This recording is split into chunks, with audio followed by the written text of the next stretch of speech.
नमस्कार दोस्तों, मेरा नाम है रवि और आज जो मैं आपको बताने जा रहा हूँ ये शिवम जी की कुंडली है। एक नई कुंडली लेकर मैं आपके सामने आया हूँ। तो शिवम जी, अगर आप देख रहे हैं इस वीडियो को तो आपका बहुत बहुत स्वागत है। इस कुंडली के अंदर जैसा कि आपने पूछा था कि व्यापारी बनने के योग हैं या नहीं, तो मैं आपसे कहूँगा कि हाँ, इस कुंडली के अंदर व्यापारी बनने के योग हैं। व्यापार को कौन संभालता है? बुध ग्रह वाणी, व्यापार और हमारी स्किन, जैसे चर्म रोग वगैरह जितनी भी चीज़ें ये होती हैं, वो ये बुध ग्रह इन सारी चीज़ों को संभालता है। हमारी बुद्धि को संभालता है, वाणी को संभालता है, व्यापार को संभालता है। ठीक है। तो जब बुध ग्रह मिथुन राशि का यानी कि स्वराशि का होके चंद्रमा के साथ कर्म क्षेत्र मतलब कि दशम भाव के अंदर बैठ जाए तो वो इंसान को व्यापारी ही बनाएगा कर्म क्षेत्र के अंदर। हाँ, वो बात अलग है कि अगर चरण वगैरह इन सारी चीज़ों के कुछ अलग हों तो एक बार के लिए कह सकते हैं कि वो व्यापारी नहीं, कोई परफॉर्मिंग आर्टिस्ट भी बन सकता है। ये अलग अलग बातें हैं, ठीक है। लेकिन यहाँ पे जो बात है, जो मैंने चरण देखे गए हैं इस कुंडली के अंदर, यहाँ पे तालमेल जो है व्यापारी बनने का ही बन रहा है। अगर बुध ग्रह यहाँ पर है तो आप जो आपकी जो कम्युनिकेशन स्किल्स होंगी वो यहाँ पे बेस्ट होंगी। यानी कि आप जो है जब किसी को कोई बात बोलेंगे तो वो आपकी बातों के साथ ऐसा आपके सामंजस्य से ऐसा घुल मिल जाएगा कि वो आपकी बातों को सोचने और समझने लगेगा। पहली बात तो आप यहाँ पे काफ़ी नॉलेजेबल हैं, क्योंकि गुरु बृहस्पति जो है वो आपके लग्न को संचालित कर रहे हैं और लग्न में बैठ के आपके ज्ञान भाव को और आपके नवम भाव को, मतलब जो धर्म कर्म का जो क्षेत्र होता है, इस गुरु बृहस्पति की वजह से आपको एस्ट्रोलॉजी का भी थोड़ा सा, एस्ट्रोलॉजी के अंदर भी आपके काफ़ी रुचि इसके जो कुंडली के अंदर है वो दिखाई दे रही है स्पष्ट रूप से। ठीक है। तो आप यहाँ पे ज्ञानवान होने के साथ साथ आप एक सफल व्यापारी भी इस कुंडली के अनुसार बन सकते हैं। और जो आपने पूछा था कि व्यापारी बनने के योग इस कुंडली के अंदर हैं या नहीं, तो व्यापारी बनने के इसमें पूर्ण रूप से योग बन रहे हैं, क्योंकि तीसरी राशि मिथुन राशि है और मिथुन राशि बुध से बुध के द्वारा इस पे जो इस राशि पे जो इफेक्ट होता है, स्वामित्व होता है, वो बुध का होता है। और बुध की राशियाँ ज़्यादातर व्यापार का, परफॉर्मिंग आर्ट्स, इन सारी चीज़ों के अंदर ही इन राशियों का जो महत्व बताया गया है। और चंद्रमा जब एक बुध की ही राशि में बैठा हुआ है तो विचार यहाँ पर व्यापार से संबंधित आ सकते हैं, परफॉर्मिंग आर्ट से भी संबंधित आ सकते हैं, और कोई भी चीज़ जो क्रिएटिव है, उन सारी चीज़ें, क्रिएटिव टैलेंट जितने भी हैं, या फिर कोई भी ऐसा निर्माण का कार्य हो, आप अपनी बुद्धि को इन सारी चीज़ों के अंदर इस्तेमाल कर सकते हैं। और बुद्धि यहाँ पे प्रॉपर रूप से साथ देने वाली है, क्योंकि सबसे पहले मानसिकता के अंदर जो भी विचार व्यापार वगैरह का या किसी भी चीज़ का पनपता है, कोई भी निर्माण कार्य से संबंधित, कोई भी क्रिएटिविटी से संबंधित, तो यहाँ पर बुद्धि पूर्ण रूप से साथ देने वाली है। और दूसरी बात जो एक बहुत महत्वपूर्ण है कि बुद्धि यहाँ पे तीसरी राशि के अंदर है, तो आपकी जो कम्युनिकेशन स्किल्स हैं वो तो काफ़ी अच्छी ही होंगी। ठीक है। आप किसी के भी साथ कर्म क्षेत्र के अंदर सामंजस्य बिठा सकते हैं, और कार्य क्षेत्र के अंदर हो सकता है कि आपके इन्हीं स्किल्स के अकॉर्डिंग आपकी जो पदोन्नति है वो भी हो जाए, क्योंकि यहाँ पे जो है सूर्य, चंद्रमा अगर कर्म क्षेत्र के अंदर है तो चंद्रमा की राशि में सूर्य देव बैठे हुए हैं, और सूर्य देव लाभ के घर में बैठे हुए हैं। लेकिन आपको लाभ इतना ज़्यादा मात्रा में नहीं प्राप्त हो पाएगा। ठीक है। क्योंकि यहाँ पे जो सूर्य की डिग्री है वो 1 डिग्री है। सूर्य की यहाँ पे 1 डिग्री होने की वजह से सूर्यदेव यहाँ पे ज़्यादा लाभ प्रदान नहीं कर पाएंगे। सूर्य को आपको बल और भी ज़्यादा यहाँ पे बढ़ाना होगा। सूर्य का बल यहाँ पे 1 डिग्री का ही है, लेकिन आपको कम से कम यहाँ पे हो सकता है तो आप सूर्य का रत्न धारण कर सकते हैं। ठीक। आप यहाँ पे सूर्य का रत्न धारण कीजिए हो सके तो, क्योंकि यहाँ पे सूर्य को बल देना आपको ज़रूरी है। अगर सूर्य को आप बल देंगे तो आपको यहाँ पे लाभ कुछ ज़्यादा ही बड़ी मात्रा में मिलेगा। व्यापार से आपको जो भी लाभ होगा, यानी कर्म क्षेत्र में जो भी आप व्यापार वगैरह करते हैं, आपका भी जो भी कर्म क्षेत्र है व्यापार का, उससे आपको जब कोई भी काम करते हैं तो उसके बाद लाभ ही हमें होना चाहिए। प्रॉफिट से तो प्रॉफिट तो हर कोई इंसान अपनी ज़िंदगी जीवन में चाहता है। तो यहाँ पर जब राजा प्रॉफिट के घर में बैठ जाएँ तो अब वो अपने अनुसार ही दूसरे जो भी ये लग्न कुंडली का जातक है उसे लाभ देने में सक्षम हैं।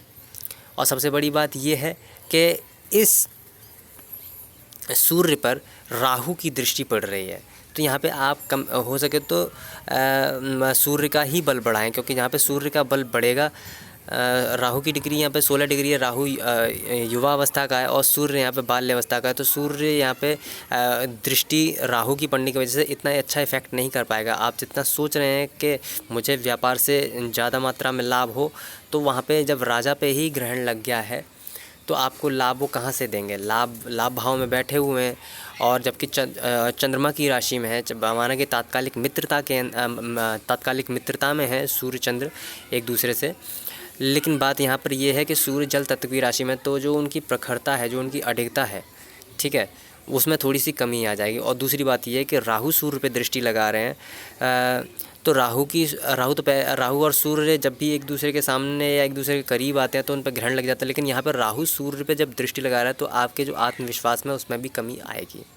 ठीक है, आत्मविश्वास जब होता है इंसान के अंदर जब सूर्य मिथुन राशि के अंदर, कुंभ राशि के अंदर, गुरु की राशि के अंदर, अग्नि तत्व की राशियों में जब बैठा होता है, और चाहे बेशक उस पर ग्रहण बेशक लगा हुआ हो, लेकिन अगर सूर्यदेव अगर अग्नि तत्व की राशियों में या वायु तत्व की राशियों में बैठे हुए हैं, सिर्फ तुला राशि को छोड़कर, मिथुन, धनु, मेष और अग्नि तत्व की जितनी भी राशियां हैं, उन राशियों के अंदर, जैसे सिंह राशि तो उसकी स्वराशि ही हो गई, इन राशियों के अंदर सूर्य बहुत ज़्यादा आत्मविश्वास जातक के अंदर भर देता है। ठीक, लेकिन यहाँ पर जो है देखने को जो मिल रहा है, यहाँ पर जातक के अंदर आत्मविश्वास की भी थोड़ी कमी पाई जाएगी, क्योंकि सूर्य पे यहाँ पे राहु की दृष्टि है। इस वजह से लाभ वो नहीं गेन कर सकता इतना ज़्यादा जितना वो सोच रहा है। तो आपको यहाँ पे सूर्य का बल बढ़ाना ही बढ़ाना है हर कीमत पे, ये जान लीजिए। और दूसरी चीज़ ये है कि जो आपका 12th हाउस है, 12th हाउस में मंगल देव जो हैं वो उच्च के हो रहे हैं। मंगल देव अपनी दशा में हो सकता है कि आपको विदेश से भी लाभ करा सकते हैं। आपको हो सकता है विदेश से भी लाभ करा दें, क्योंकि ये चीज़ जो है अगर कोई ग्रह अगर यहाँ पर अगर व्यय भाव में अगर उच्च का हो जाता है तो वो ग्रह आपको विदेश तक भी ले जा सकता है। लेकिन यहाँ पे शनि की दृष्टि पड़ रही है मंगल देव पर।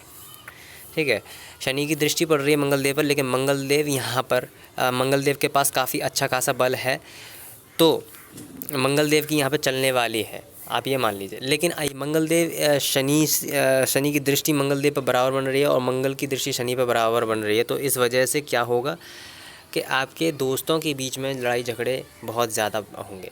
ठीक है, हो सकता है कि मंगल अगर यहाँ पे उच्च के हो रहे हैं, शनि की दृष्टि वहाँ पड़ रही है, तो अग्नियुति एक तो आपके यहाँ हो गई, क्या कहते हैं इसमें आपके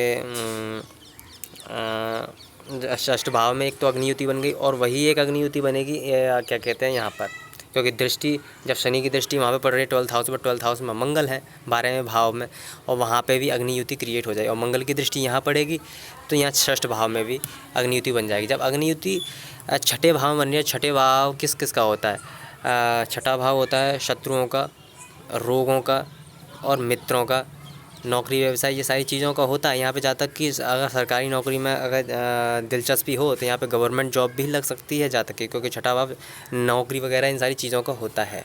ठीक है, लेकिन उसमें थोड़ा सा आपको फोकस करना होगा, काफ़ी ज़्यादा मात्रा में फोकस करना होगा, क्योंकि शनि मंगल की युति हमेशा स्ट्रगल को दिखाती है, अत्यधिक स्ट्रगल को दिखाती है। तो यहाँ पे नौकरी में स्ट्रगल, और शनि मंगल की युति में लड़ाई झगड़े भी होते हैं। और 12th हाउस जितना भी होता है वो ये कोर्ट केस, कोर्ट कचहरी, लड़ाई झगड़े, कानून, इन सारी चीज़ों का होता है। जब शनिदेव उस जगह पर दृष्टि मारते हैं तो जातक का कभी ना कभी अपने जीवन में पुलिस, थाने, कोर्ट कचहरी, इन सारी चीज़ों का वो मुख देखने वाला है इस कुंडली के हिसाब से। ठीक है, अब बात करते हैं यहाँ पे गुरु बृहस्पति की। तो जैसा कि मैंने पहले ही बता दिया, गुरु बृहस्पति लग्नेश होके बैठे हुए हैं। ठीक है, लग्नेश होके बैठे हुए हैं, तो ये जातक पहले से ही, क्योंकि केतु की दृष्टि यहाँ से सीधी सीधी पड़ रही है गुरु बृहस्पति पे, तो और गुरु की दृष्टि केतु पे पड़ रही है, तो इस वजह से एक प्रेडिक्शन निकल के आता है कि केतु क्या है, केतु यहाँ पे स्पिरिचुअलिटी के घर में बैठा हुआ है, धर्म कर्म के घर में बैठा हुआ है, और गुरु की दृष्टि केतु पे पड़ रही है। तो गुरु क्या है ज्ञान, केतु क्या है मोक्ष।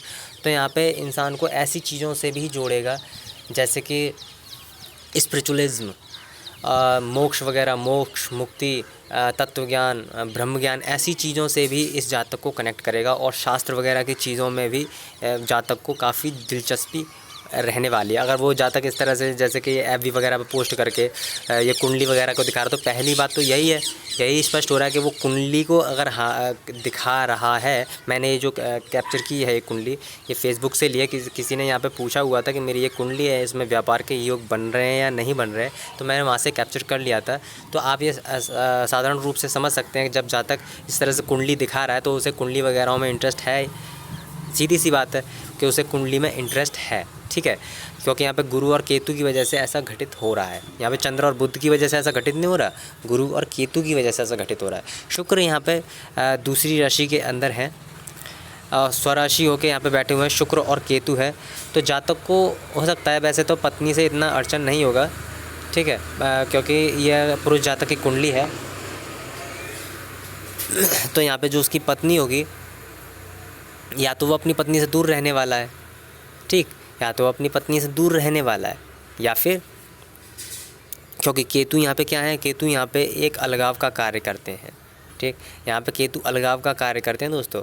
यहाँ पे केतु अगर अलगाव का कार्य करेंगे तो जातक को अपनी पत्नी से थोड़ा दूर रहना पड़ेगा। मतलब ऐसा है कि अगर आप वैवाहिक जीवन भी चाहते हैं तो आपको क्या करना है कि आप 7 दिन तक अपनी पत्नी के पास रह सकते हैं। फिर कम से कम 1 महीने के लिए आपको अपने किसी नौकरी के स्थान पे या व्यापार जहाँ पे भी आप करते हैं उस जगहों पे आपको जाना होगा। क्योंकि यहाँ पे केतु और शुक्र आ जाते हैं तो आपको पत्नी से, ऐश्वर्यों से थोड़ा सा दूर रहना पड़ता है। मतलब जो भी आपकी प्रॉपर्टी है आपको उससे थोड़ा सा दूर रहना पड़ेगा। आपको कहीं यात्रा वगैरह पे जाके आपको व्यापार करना होगा। अगर आप पत्नी के साथ रहते हैं तो यहाँ पे एक चीज़, एक क्रिएशन बन जाती है। क्योंकि केतु और शुक्र जो है यहाँ पर, वैसे तो केतु शुक्र के साथ हैं, गुरु हैं वो, और स्पिरिचुअलिटी के घर में है और गुरु की दृष्टि बन रही है, तो वैसे तो ऐसा नहीं करेंगे, लेकिन फिर भी उनका स्वभाव है अलग करना। तो आपको पत्नी से कैसे भी ना कैसे करके वो अलग करेंगे। यहाँ पर डाइवोर्स मत समझ लेना, यहाँ पर डाइवोर्स मत समझ लेना, लेकिन वो आपको किसी ना किसी रूप में अलग ज़रूर कर देंगे, ठीक है। अकस्मात ही आपको अलग होने का वो आसार क्रिएट होने लग जाएगा। लेकिन एक चीज़ है कि आपके जो मित्र हैं यहाँ पे थोड़े से गर्म मिजाज के हो सकते हैं। क्योंकि षष्ठ भाव में, जो मैं एक बार फिर से बात कर रहा हूँ, षष्ठ भाव में जो अग्नियुति बन रही है, हो सकता है कि आपके दोस्त जो हैं यहाँ पे गर्म मिजाज के हो सकते हैं। और मंगल यहाँ पे और ये जो लगन कुंडली है ये मांगलिक है, ये जो जातक है ये मांगलिक है। और मंगल की जो दृष्टि है यहाँ पे पड़ रही है, सप्तम भाव पे भी पड़ रही है। तो हो सकता है जातक जो है अपनी पत्नी पे भी गुस्सा करे, क्योंकि सप्तम भाव में अगर मंगल बैठे हों तब भी वो मांगलिक होंगे। यहाँ पे मंगल यहाँ पे है, लेकिन उच्च का मंगल मांगलिक है। तो इस वजह से क्या है कि और मंगल और सूर्य की तात्कालिक मित्रता बन रही है, और मंगल देव यहाँ पे उच्च के हैं। तो अब यहाँ पे बात ये निकल के आती है कि जो लड़ाई झगड़ा वगैरह होगा उसमें थोड़ा सा जो मंगल देव हैं वो थोड़ी सी कमी कर देंगे। मतलब अगर ज़्यादा इरीटेट होते, हद से ज़्यादा इरीटेट होते, तो एक चीज़ यहाँ पे ये निकल के आती है कि जो मंगल देव हैं वो बहुत ज़्यादा अत्यधिक मात्रा में लड़ाई झगड़ा कराते, कोर्ट केस कचहरी कानून इन सारी चीज़ में आपको विजय भी हासिल नहीं करने देते, ऐसी भी चीज़ बना रही है। लेकिन यहाँ पे शनि की दृष्टि मंगल पे पड़ रही है और मंगल देव उच्च के हो रहे हैं, तो यहाँ पे क्या है कि कोर्ट केस जितनी भी चीज़ें होंगी ये चीज़ उनके पक्ष में घटित होंगी, ठीक है। जैसे आप पे मान लीजिए किसी ने कोर्ट केस वगैरह कर दिया, तो जो भी अगर आप पे कोर्ट केस हो गया तो वो आपके पक्ष में ही रहेगा, आपको ही विजय मिलनी है, ठीक। अगर हम यहाँ पे राहु और केतु की बात करें तो राहु और केतु, राहु जो है वो 8वीं राशि में, 8वीं राशि मंगल की ही राशि, और मंगल जहाँ 12th हाउस में बैठा हुआ वो व्यय का, जैसा कि मैंने बताया, कोर्ट केस कचहरी कानून और लेकिन मोक्ष का भी घर होता है। और यहाँ पे 8वीं राशि में मंगल देव बैठे हुए हैं, लेकिन तात्कालिक शत्रुता में है राहु। क्योंकि अगर राहु की तात्कालिक शत्रुता देखनी है तो शनि के साथ तात्कालिक मित्रता देखनी होगी, शत्रुता देखनी होगी। लेकिन यहाँ पे शनि और मंगल की जो है तात्कालिक शत्रुता है, तो राहु, आप समझ सकते हैं, राहु को तात्कालिक मित्रता शत्रुता की ज़रूरत नहीं है किसी के साथ। उसके लिए देखना है तो आप शनि को देखिए कि शनि के साथ किसी ग्रह की तात्कालिक शत्रुता या मित्रता बन रही है या नहीं। ये कोई और टॉपिक है, इस पर मैं अगले विषय पर चर्चा करूँगा किसी और वीडियो में। लेकिन यहाँ पे जो है राहु यहाँ पे 8वीं राशि में बैठे हुए हैं, और 8वीं राशि मंगल की राशि है, तो उनका जो कर्म है, कर्म जो है वो मंगल की भांति ही थोड़ा अंगारक रूप से होगा। तो जो भी आप कार्य करेंगे, जो भी आप कर्म करेंगे, थोड़ा सा हो सकता है आप गुस्सैल तरीके से कार्य करें। किसी भी कार्य में आप करेंगे तो सही, लेकिन आपका जो राहु है वो आपको काफ़ी पराक्रमी बना देगा, ठीक है। पराक्रमी तो बनाएगा साथ में, लेकिन आपको जितनी भी ये चीज़ें होती हैं, शास्त्र ज्ञान वगैरह, ये जितनी भी ये चीज़ें होंगी, इनमें आपको काफ़ी दिलचस्पी होगी। और क्या कहते हैं, आपकी दिलचस्पी इनमें बढ़ाता ही जाएगा, क्योंकि राहु अगर नवम भाव को देखता है और केतु की जगह पे बैठे और गुरु की भी दृष्टि पड़ रही हो, तो यहाँ पे 110% है कि आपके अंदर स्पिरिचुअलिटी का अत्यधिक मात्रा में बहाव है। और सप्तम भाव पे जो है राहु की दृष्टि पड़ रही है, तो आप एक काम कीजिए, राहु को शांत करने के लिए जो एक बहुत ही ज़्यादा फेमस उपाय है और इसको काफ़ी लोगों ने आज़माया है और ये चीज़ जो है काफ़ी सक्सेस हुई है। शाम के वक्त पीपल के पेड़ के नीचे सरसों के तेल में कुछ काले तिल डालकर उसे जला दीजिए, और शनि महाराज यहाँ पर राहु और केतु की जो नकारात्मक ऊर्जा है उसे शांत कर देंगे। वरना राहु जो है क्या है कि आपके दाम्पत्य जीवन में थोड़ा सा लड़ाई झगड़े का संकट लेके आएगा ही आएगा, क्योंकि मंगल की दृष्टि यहाँ पे 12वीं राशि पे पड़ रही है और राहु की भी दृष्टि इसी जगह पे पड़ रही है, तो अंगारक योग क्रिएट हो जाएगा, ठीक है। लेकिन गुरु की भी दृष्टि इसी जगह पे पड़ रही है, सप्तम भाव पे, तो लड़ाई झगड़े तो होंगे, लेकिन साथ में थोड़ी सी शुभता रहेगी, ठीक है। तो हो सकता है कि आप अपनी पत्नी से थोड़ा सा दूरी बनाए रखें तो उतना ही अच्छा है। उसमें क्या है कि शुभता भी रहेगी और जो बंधन के जो टूटने के आसार है वो भी कम रहेंगे, क्योंकि राहु की दृष्टि अगर सप्तम भाव पे पड़े तो सप्तम भाव पे पड़ने से, और गुरु की भी दृष्टि उस पर पड़ रही है, तो राहु, केतु और शनि का एक ही काम है, जहाँ पे दृष्टि डालते हैं उस जगह से भी इंसान को अलग कर दिया। तो सप्तम भाव पे दृष्टि पड़ रही है तो जीवन में कहीं ना कभी ऐसा आसार भी आएगा कि आपको अपनी पत्नी पर अत्यधिक मात्रा में गुस्सा आए और आप उससे अलग जाने की कोशिश करें, कुछ ऐसा भी क्रिएट होगा, ठीक है। तो ये तो मैं वीडियो थोड़ी सी लंबी बन गई, लेकिन आपने जो पूछा था इसमें कि व्यापारी बनने के योग है या नहीं, लेकिन मैंने आप में इसकी शिवम जी, मैंने आपकी इस पूरी कुंडली का जो है कि विश्लेषण वो मैं कर रहा हूँ, वो मैंने करा भी है। लेकिन आपने जो मुझसे पूछा था कि व्यापारी बनने के योग है या नहीं, आप निश्चित रहिए, आप व्यापार में अगर आपका दिलचस्पी है तो आप गारंटी के साथ आप व्यापार ही कीजिए। आपका व्यापार में काफ़ी जो दबदबा है वो आपका बन जाएगा। और इस कुंडली के अंदर सरकारी नौकरी के भी योग हैं। आप चाहें सरकारी नौकरी चाहें तो आप सरकारी नौकरी भी कर सकते हैं, लेकिन चंद्र और बुध की युति, मानसिकता और बुद्धि अगर एक जगह पर बैठ जाए तो आप अपनी वाणी से भी यहाँ पे धन कमा सकते हैं, धन अर्जित कर सकते हैं, ठीक है। क्योंकि तीसरी राशि जो है वो वाणी, व्यापार और परफॉर्मिंग आर्ट्स की होती है, और आप इन चीज़ों को काफ़ी अच्छे तरीके से भली भांति प्रकार से बहुत अच्छी तरह से जानते हैं, क्योंकि आपकी बुद्धि जो है कर्म क्षेत्र के अंदर है और कर्म क्षेत्र में आपका दिमाग हमेशा रहेगा।